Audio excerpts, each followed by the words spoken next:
Assalamualaikum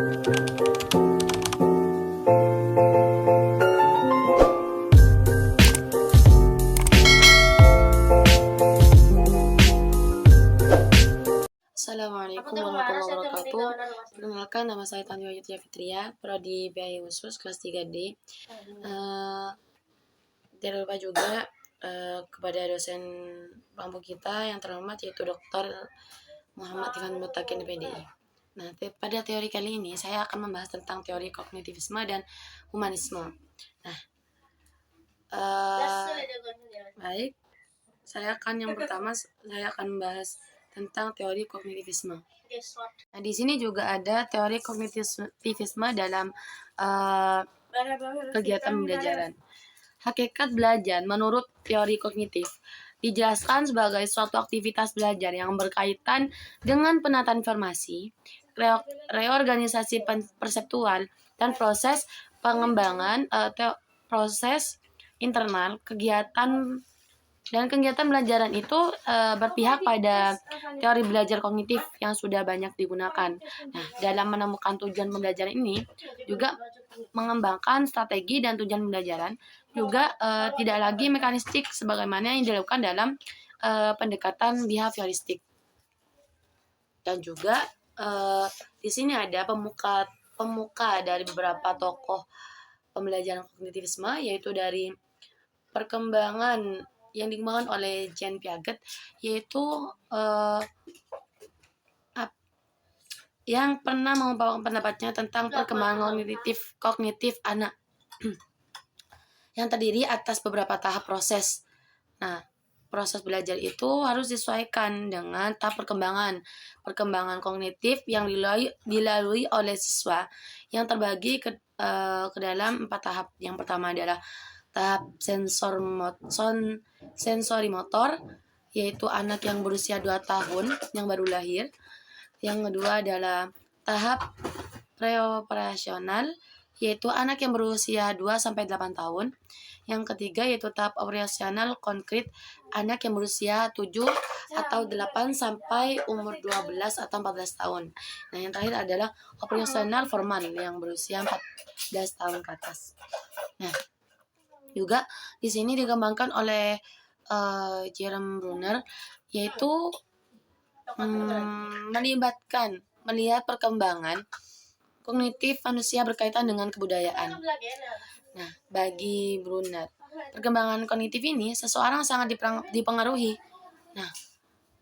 oleh lingkungan kebudayaan, terutama juga bahasa yang biasa digunakan, sehingga perkembangan bahasa memberi pengaruh besar dalam perkembangan kognitif.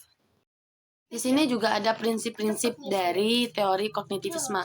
Nah, prinsip-prinsip ini, kegiatan dalam pembelajaran kognitivisme itu yang pertama, siswa itu bukan orang dewasa yang mudah dalam proses berpikir. Juga mereka mengalami perkembangan kognitif dalam tahap-tahap tertentu. Nah, juga pembelajaran itu juga keterlibatan dalam siswa dalam pembelajaran secara aktif dalam belajar itu sangat dipentingkan. Nah, juga karena hanya dengan mengaktifkan siswa, maka proses asimilasi dan akomodasi pengetahuan dan pengalaman itu dapat terjadi dengan baik. Juga selanjutnya tergantung dari minat masing-masing, dan juga dari minat tersebut maka kita dapat membantu untuk meningkatkan retensi dan mengaitkan dengan pengalaman atau informasi baru dengan struktur kognitif yang telah dimiliki oleh si belajar tersebut. Dan juga pemahaman dan retensi akan meningkat jika materi pelajaran itu disusun dengan menggunakan pola atau logika tertentu. Nah, juga itu juga sangat sederhana dan kompleks sebenarnya. Dan juga belajar itu memahaminya akan lebih bermakna daripada belajar dengan menghafal. Jadi daripada menghafal, lebih baik kita itu memahami apa yang kita pelajari. Soalnya banyak orang yang belajar dengan menghafal itu mereka hanya mengingat hanya sementara saja. Sedangkan orang yang memang benar-benar memahami materi yang dipelajari itu, mereka selalu ingat apa yang mereka pelajari setelah misalkan setelah pulang dari sekolah misalkan seperti itu. Jadi materi itu pembelajaran itu gimana ya? Bukan untuk dihafal, tapi untuk difahami, dipelajari, dibaca, sekiranya gimana kita mengingat pembelajaran itu dan tidak lupa seperti itu. Mungkin kalau lupa itu juga namanya manusiawi ya. Tapi cukup kita untuk mengingat kembali pembelajaran tersebut seperti itu. Mengevaluasi pembelajaran yang telah dipelajari seperti itu. Nah, juga adanya perbedaan individual daripada siswa itu perlu diperhatikan karena faktor ini sangat memengaruhi keberhasilan dan memengaruhi keberhasilan dari siswa seperti itu.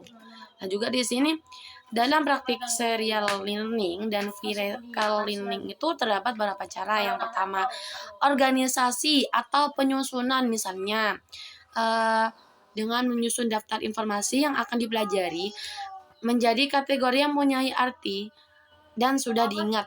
Yang selanjutnya metodologi, artinya tempat, yakni metode atau alat tertentu, alat bantu mengingat di mana seorang membuat gambaran pikiran yang berkaitan dengan tempat-tempat tertentu. Nah, juga di sini ada metode irama yang mengingat dalam bentuk nyanyian, seperti misalkan belajar rukun iman dan rukun Islam. Itu dibuat untuk model menyanyi biar mereka ingat bahwa kalau misalkan rukun iman kan ada 6 dan rukun Islam itu ada 5, maka mereka menyebutkan rukun iman dan rukun Islam itu dengan metode menyanyi agar mereka ingat bahwa rukun iman dan rukun Islam ini seperti itu. Di sini juga ada aplikasi teori kognitivisme. Aplikasi teori kognitivisme dalam kegiatan pembelajaran, hakikat belajar menurut teori kognitif dijelaskan sebagai suatu aktivitas belajar yang berkaitan dengan penataan informasi, reorganisasi perseptual, dan proses internal. Nah, kebebasan yang melibatkan siswa secara aktif dalam proses belajar itu amat diperhitungkan, dan juga agar belajar itu lebih bermakna bagi siswa. Di sini juga ada kelebihan dan kekurangan masing-masing dari teori kognitivisme, yaitu menjadikan siswa lebih kreatif dan mandiri. Ini kelebihannya ya, dan membantu siswa memahami bahan belajar secara lebih mudah. Dan sebagian besar dalam kurikulum pendidikan negara Indonesia lebih menekankan pada teori kognitif yang mengutamakan pada pengembangan pengetahuan yang dimiliki pada setiap individu. Nah, selanjutnya juga pada metode pembelajaran kognitif, pendidik itu hanya perlu memberikan dasar-dasar dari materi yang diajarkan, untuk pengembangan dan kelanjutan diserahkan pada peserta didik. Dan pendidik tersebut hanya perlu memantau dan menjelaskan dari alur pengembangan materi yang telah diberikan. Selanjutnya juga dengan menerapkan teori kognitif ini, maka pendidik itu harus memaksimalkan ingatan yang dimiliki oleh peserta didik untuk mengingat semua materi-materi yang diberikan pada pembelajar. Salah satunya menekankan pada daya ingat peserta didik untuk selalu mengingat akan materi-materi yang telah diberikan. Tapi bukan untuk menekankan untuk menghafal, hanya untuk mempelajari agar siswa tersebut itu tetap mengingat materi-materi yang telah dipelajari seperti itu, bukan untuk dihafal seperti itu. Kalau dihafal kan terlalu berat ya. Jadi mereka itu diarahkan untuk lebih mempelajari, membaca kembali materi-materi yang telah dipelajari seperti itu. Yang selanjutnya juga menurut para ahli kognitif itu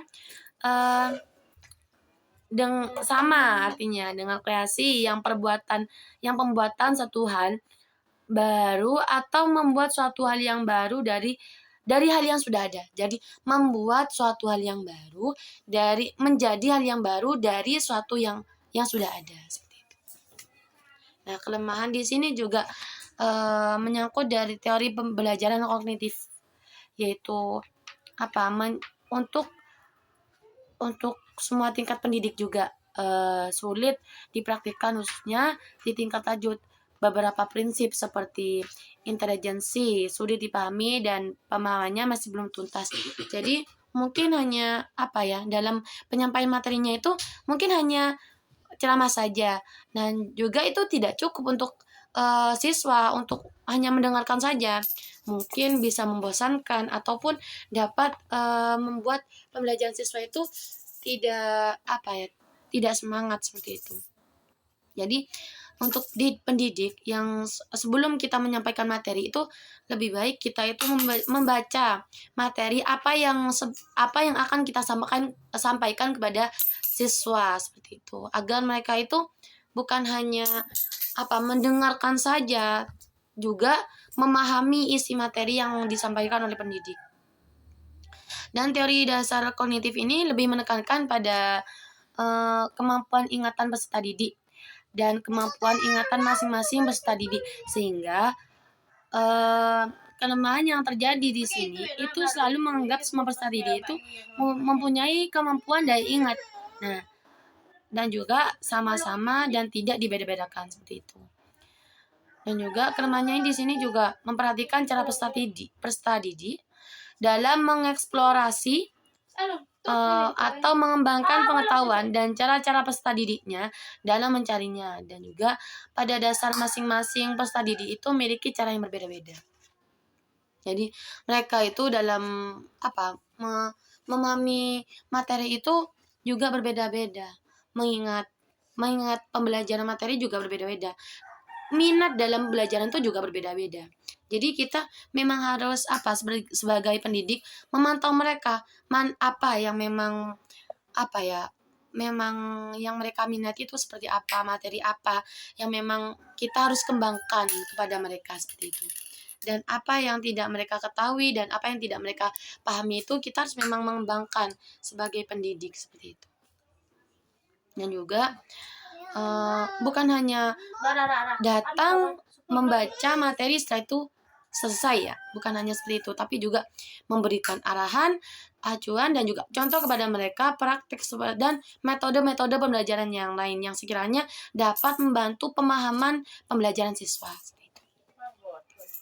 Dan juga di sini metode kognitif itu kelemahannya selain yang di atas tadi, peserta didik akan kesulitan dalam praktek kegiatan atau materi. Nah, tadi yang telah saya sampaikan, kalau pendidiknya itu hanya menjelaskan materinya itu hanya membaca panjang lebar dan selesai misalkan, itu tidak akan membantu pemahaman siswa dalam pembelajaran materinya seperti itu.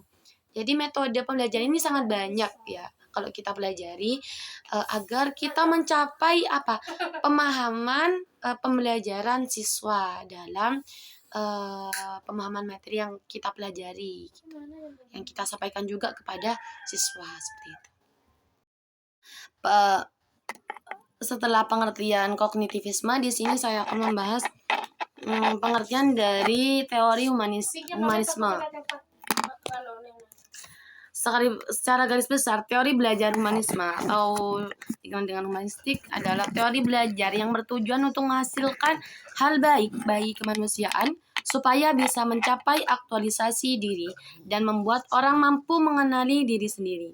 Nah, oleh karena itu, proses belajar humanistik ini membutuhkan perhatian yang besar dalam prosesnya dengan harapan menghasilkan pencapaian yang baik. Nah, berikut ini pengertian proses belajar humanistik yang dipaparkan oleh para ahli. Nah, pengertian dari humanistik dari para ahli di sini juga menurut Arthur Combs itu membahas mengenai teori humanistik ini. Maka salah satu tokoh terkenal yang paling sering disebut-sebut yakni Arthur Combs itu. Beliau adalah seorang psikologis sekaligus pengajar yang berasal dari Ohio, yaitu Amerika Serikat. Menurut pendapat Combs, belajar bukan hanya tentang bagaimana menghafal materi, namun lebih dari itu. Belajar itu adalah bagaimana seorang itu bebas mencari cara pengetahuan menurut mereka sendiri dan bisa melakukan yang bisa dilakukan lewat mana saja. Nah, selanjutnya teori humanistik menurut Charles Rogers juga ikut menyatakan pendapat mengenai teori belajar humanistik, menyatakan bahwa proses belajar itu membutuhkan sebuah sikap saling menghargai antara pendidik dan peserta didik. Tanpa adanya prasangka yang baik dari kedua belah pihak, maka dengan begitu proses belajar itu akan berjalan dengan baik. Nah, juga di sini ada ciri-ciri belajar humanistik. Nah, ciri-ciri belajar humanistik di sini yang pertama adalah lebih memfokuskan pada proses belajar itu sendiri. Nah, seorang itu akan menjadi yang lebih bisa mengeksplorasi diri, fokus belajar ada dalam prosesnya saat seseorang menjalankan pendekatan belajar. Juga adanya peranan aspek kognitif dan aspek efektif. Nah, selanjutnya juga pembelajar ini mementingkan pemahaman dan juga pengetahuan dalam proses belajar. Juga mementingkan sikap dan perilaku diri ketika menjalankan proses belajar. Di sini juga bukan hanya seorang pun mampu mengatur atau mendikte proses belajar yang benar pada setiap individu seperti itu. Juga di sini ada tujuan teori belajar humanistik. Nah, tujuan di sini juga memiliki tujuan yang jelas, yakni bertujuan menjadi seorang yang lebih manusiawi dengan harapan agar bisa menjadi lebih peka terhadap lingkungan sekitar, mampu memahami diri sendiri untuk mampu meraih aktualisasi diri. Dengan adanya pendekatan pembelajaran humanistik ini, murid dapat terbiasa mengembangkan pemikiran mereka dan menganalisis apa yang tidak baik dan apa yang baik bagi proses pembelajaran mereka seperti itu. Nah, juga di sini ada manfaat belajar humanistik. Individu yang sedang individu yang sedang belajar menjadi lebih partisipatif, demokratis, dan humanis dengan adanya kebiasaan penerapan pendekatan belajar humanistik. Nah, juga selama menjalankan proses belajar, individu juga bisa menjadi membedakan mana yang baik dan mana yang buruk bagi dirinya untuk bisa menjadi seorang yang lebih baik lagi. Dan juga adanya kesempatan dan kebebasan yang sepenuhnya diberikan pada murid membuat dia secara otomatis itu ikut menghargai kebebasan dan pendapat orang lain, menghargai nasihat orang lain, juga mendengarkan apa yang disampaikan orang lain seperti itu. Jadi tidak semaunya sendiri seperti itu. Menghargai itu yang lebih utama. Menghargai pendapat orang lain. Pendekatan belajar humanistik ini juga memicu murid lebih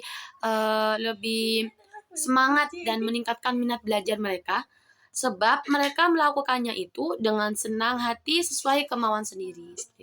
Jadi apa yang diminati mereka itu kita harus mendukung, kita harus mendorong mereka terus belajar untuk meningkatkan pembelajaran peserta didik tersebut seperti itu, agar mereka mudah memahami dan juga semangat dalam belajar materi yang mereka minati, agar mencapai pembelajaran yang baik, juga mendapatkan nilai yang baik bagi mereka, juga mendapatkan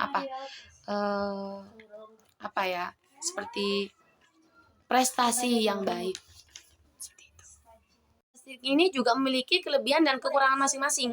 Nah, dikategorikan dari teori belajar humanistik membawakan sejumlah manfaat bagi perkembangan setiap individunya. Namun teori ini juga memiliki sejumlah kekurangan dan kelebihan, sebab semua teori belajar tidak bisa disamaratakan sehingga penerapannya pun tidak selalu sama pada setiap individu. Nah, di sini juga ada kelebihan untuk meningkatkan minat belajar individu, membantu membentuk kepribadian, perubahan sikap, dan juga ke arah yang positif dan hati nurani, membantu meningkatkan kreativitas setiap orang, membentuk pola pikir yang cerdas dan luas, serta sikap yang baik, mampu menghadirkan sebuah pengalaman yang baru dan menarik pada setiap individu, mengembangkan individu dan membantu mereka mencapai aktualisasi diri. Nah, di sini juga ada kekurangan dari pembelajaran humanistik, yaitu teori humanistik ini tidak dapat memunculkan perilaku individualis.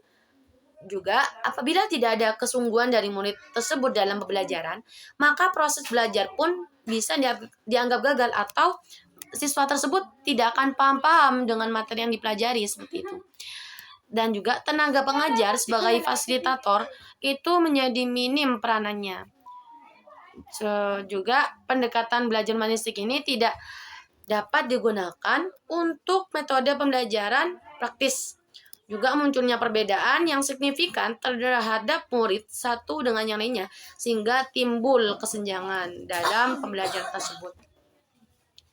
Juga di sini ada konsep teori belajar humanistik. Dari pemaparan di atas, kita bisa memahami bahwa konsep dasar teori ini adalah setiap individu memiliki kendali penuh akan kesuksesan dan hasil belajar peserta didik. Untuk bisa sampai pada hasil yang memuaskan, individu perlu memiliki motivasi yang bisa membuat minat belajarnya menjadi meningkat. Juga aplikasi dalam belajar teori humanistik ini pada awal permulaan, seorang guru dapat memberikan motivasi supaya murid itu mau dan tertarik untuk mengikuti pembelajaran tersebut. Tujuannya pelajaran dipaparkan oleh guru.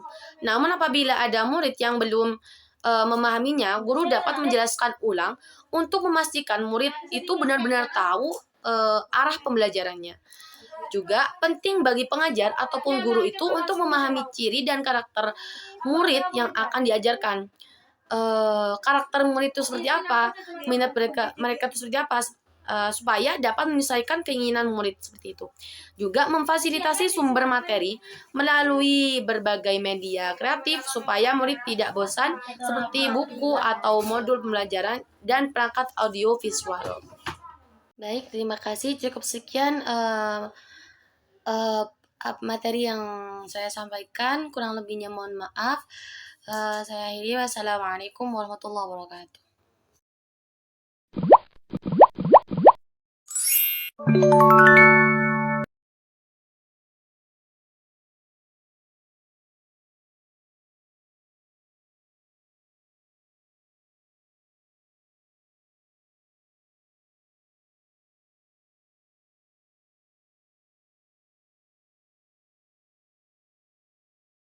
Baik, terima kasih. Cukup sekian